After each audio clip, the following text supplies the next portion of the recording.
AN est ici une suite de réels strictement positifs, décroissante et qui converge vers 0.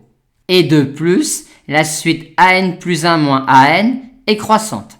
On pose alors Rn, cette somme infinie-là, qui existe bien, vu que l'on a ici le terme général d'une série qui satisfait au critère spécial pour certaines séries alternées, vu cette hypothèse-là. Et on nous demande alors de montrer que la série de termes général Rn converge. Rn étant une somme infinie d'une série qui satisfait au critère spécial pour certaines séries alternées, on sait que le signe de Rn est le signe de son premier terme, à savoir celui-là, soit encore le signe de moins 1 puissance n. On a donc ici une série alternée.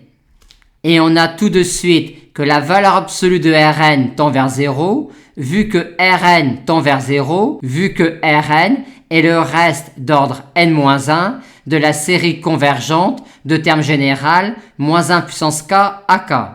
Aussi, si on montre de plus que la valeur absolue de Rn est décroissante, on aura alors ici une série alternée qui satisfera le critère spécial pour certaines séries alternées et qui convergera donc.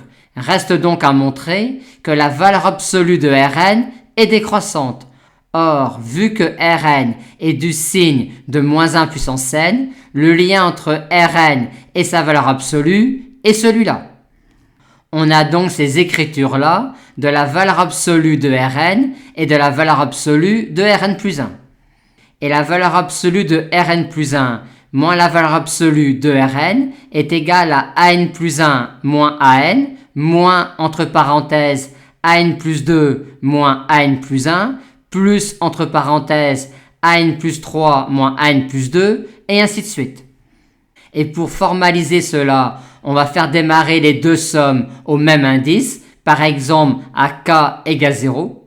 La valeur absolue de Rn plus 1 moins la valeur absolue de Rn est alors cette somme infinie-là. Somme infinie dont on aimerait connaître le signe. Pour cela, on aimerait appliquer à cette somme infinie-là le critère spécial pour certaines séries alternées. Vu que la suite AN est décroissante, cette quantité-là est négative, on va donc commencer par écrire cette somme infinie-là sous cette forme-là.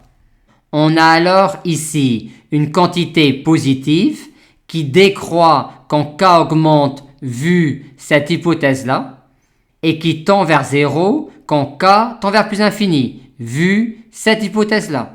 On a donc ici la somme infinie d'une série qui satisfait au critère spécial pour certaines séries alternées. Par conséquent, le signe de cette somme infinie-là est le signe de son premier terme, c'est-à-dire encore le signe de moins 1.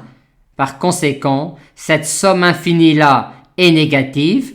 Aussi, la valeur absolue de Rn est une suite décroissante et on peut donc appliquer à cette série-là le critère spécial pour certaines séries alternées pour justifier sa convergence, vu que l'on a ici une série alternée pour laquelle la valeur absolue de Rn tend vers 0 et pour laquelle la valeur absolue de Rn est bien décroissante.